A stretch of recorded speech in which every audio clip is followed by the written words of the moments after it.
Hey, I'm back, and I said to everybody yesterday that I was going to do a video on the debt. All right, so here goes. And I'm doing this video because somebody sent me a video. It was an interview on CNBC, an interview of none other than Peter+Schiff being interviewed by another clown, that Rick Santori, whatever his name is. For the record, I don't watch CNBC. It just annoys me. I find it to be just a terrible network. It's complete misinformation. It is completely out of paradigm. It spews out dogma. It's not helpful to me. Okay, I get annoyed. My blood pressure goes up. I don't watch it. Anyway, in this video, let me backtrack a little bit. I said I was going to talk about the debt, and I'll restate something that I've said in videos in the past, that the United States has no debt. Okay, you got that? The United States has no debt, at least in the commonly understood concept of debt. The 20 trillion in treasuries outstanding, that represents the sum total of all dollars created through government spending since the beginning of the Republic, 1789, minus all dollars taken away in the form of taxes. So that 20 trillion represents a net amount of dollars owned, not owed, owned by the non-government here domestically and the rest of the world. And those dollars are held in the form of treasuries because they earn a little interest. And a treasury is nothing more than a dollar with a term and a coupon. In other words, it has a term. It could be 2 years, 5 years, 10 years, 30 years, and a coupon means it gets a little bit of an interest payment on it, okay? So that is an asset to the non-government. It is not owed by anyone to anyone.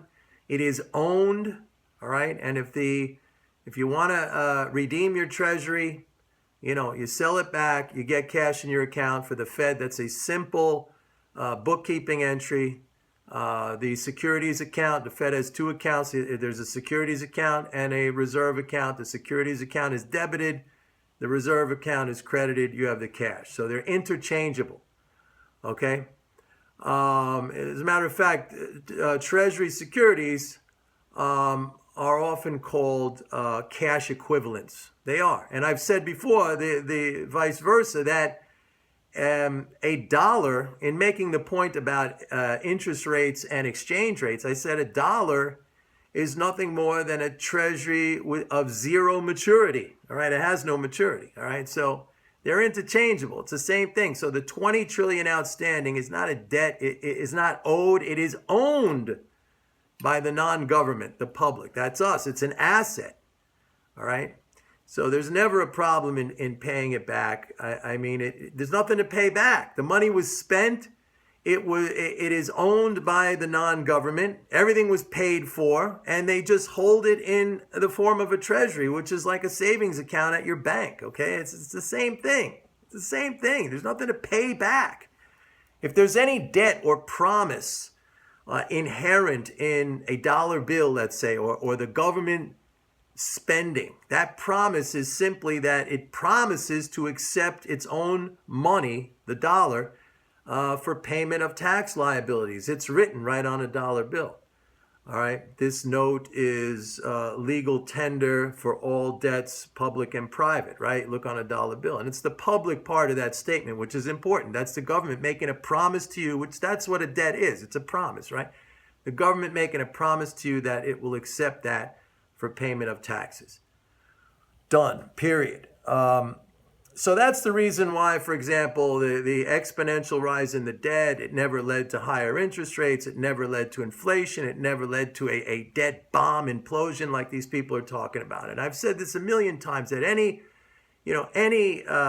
science that would want to call itself a legitimate, credible science, or any person for that matter who wants to be taken in a credible fashion, their comments, their ideas, their hypotheses, their claims should be shown at least to some degree to bear out in the empirical evidence. If not, then you're a clown, you're a joker, you're a fool. But yet these guys are allowed to go on and spew out this nonsense. And I have some of you, you say to me and you write me emails, it's just you do short term, Mike. Schiff is talking long term. It's not long term. I've made in jest, I've said that information is about as useful as saying that one day the earth will stop revolving around the sun. But you want to know something? It's even less useful than that. Far less useful than that. Infinitely less useful compared to that. Because one day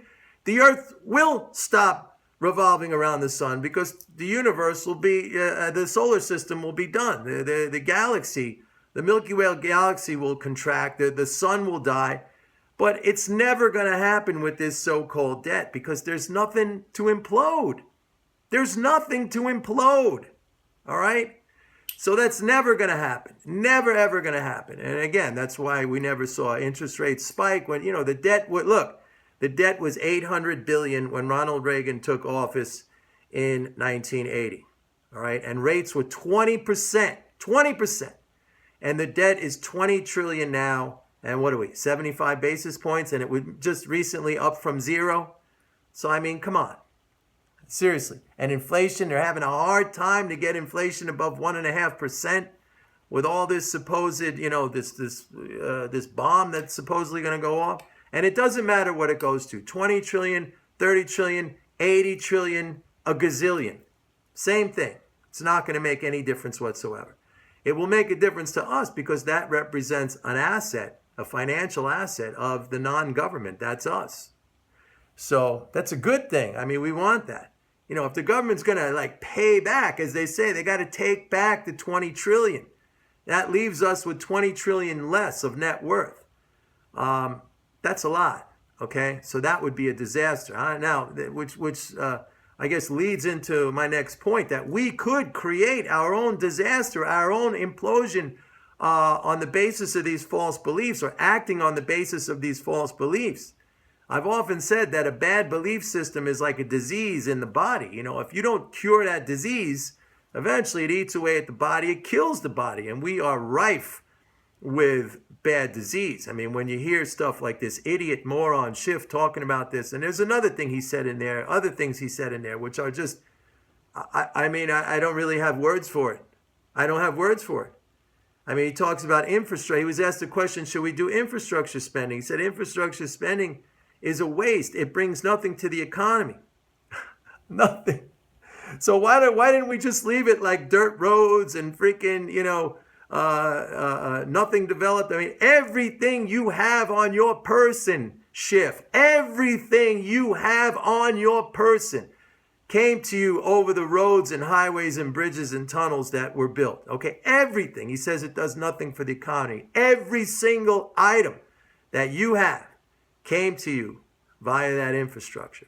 And if we didn't have that infrastructure, we'd be calling ourselves a third world country. Worse, we'd be calling ourselves some primitive tribe nation. I mean, it's just, it's astounding. And these comments are left unchallenged. They are left unchallenged. And it shows you what crap a network like CNBC, and all of them really, very few people ever challenge this stuff. But it shows you what utter garbage, utter garbage. You say, what? And then it was like the creditors, there's the statement that, if the debt keeps rising, the creditors are going to demand higher interest rates. And there we go again, right? A statement flagrantly in the face of the facts. I mean, I just told you, the debt was $800 billion. Now it's 20 trillion. What's that? 25-fold increase? 2,500% increase, and the interest rates went from 20% to zero. So, I mean, no bearing, no justification, no proof whatsoever. In fact, the exact opposite to an extreme degree, that rates fell to zero when the debt went exponential, parabolic. There are no creditors, okay? The government is its own creditor. Listen, very simple.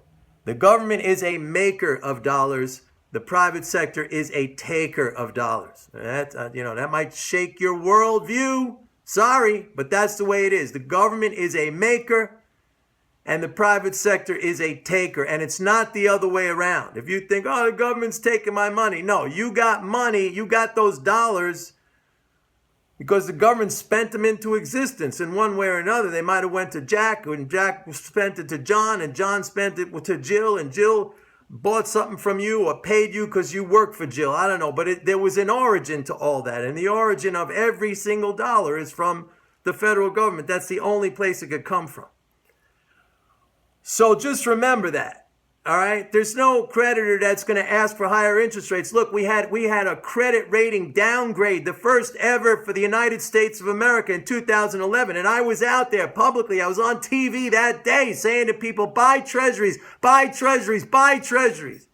Because everyone said, oh, the interest rates are going to spike through the roof. And guess what? The interest rates went down to a historic new low and treasuries went up. There are no creditors. We make our own money. All right? So that's the story about that. I'm sure there's going to be many, many more times I'm going to repeat this, and I'm going to get, mousy boys and parrots and zombies, putting up all kinds of things about how it's wrong. But let me tell you something. It's not wrong. It's not wrong. It's right. The other stuff is wrong. And if you're watching CNBC for anything other than just sheer amusement, and if that's your amusement, I have to say you're something of a masochist, okay? But if you watch that and if you think you're getting informed, then I really question about where your head is at. See you later. Bye-bye.